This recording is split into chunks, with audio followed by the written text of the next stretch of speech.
অন্যান্য সপ্তাহে বৃহস্পতিবার সড়কে গাড়ির চাপ, তীব্র যানজটের চিত্র দেখা গেলেও আজ তার ব্যতিক্রম।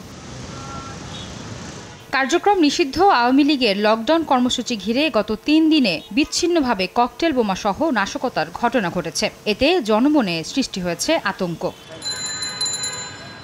রাজধানীর ব্যস্ততম গুরুত্বপূর্ণ সড়ক বিজয় সরণি, শাহবাগ, কারওয়ানবাজার মোড় সহ বেশ কয়েকটি সড়কে গাড়ির সংখ্যা ছিল কম। আসলে আজকে জীবনে ঝুঁকি নিয়ে কর্মব্যস্ততার মধ্যে দিন কাটাচ্ছি, এরকমটা আসলে আমরা কখনোই চাই না। ভয় তো একটু করেই যে যদি অ্যাক্সিডেন্টলি কোনো কিছু ঘটে যায়। তারপর সকালে অফিসে যাওয়ার কথা ছিল, এখন যাচ্ছি। যেহেতু রাস্তাঘাট পুরো ফাঁকা, চারদিকে নীরব, কে কোন দিক দিয়ে বোম মেরে দেয়, সবাই তো একটু আতঙ্কতেই আছে। ভয়ে থাকলে তো হবে না, কাজ তো করতে হবে। আতঙ্কে আছি, আমাদের কর্তৃপক্ষ নির্দেশনা দিচ্ছে সচেতন থাকার জন্য।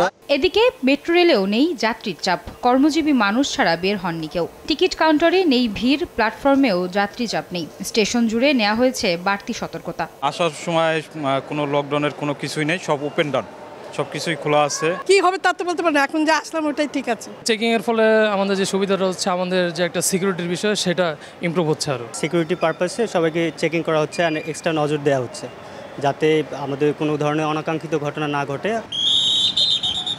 জনমনে আতঙ্ক দূর করতে প্রতিটি গুরুত্বপূর্ণ সড়কে আইন শৃঙ্খলা রক্ষাকারী বাহিনীর টহল দল রয়েছে, যাতে কোনো ধরনের নাশকতা বা বিশৃঙ্খল পরিস্থিতির সৃষ্টি না হয়। আয়েশা সিদ্দিক, সামিয়া, সময় সংবাদ, ঢাকা।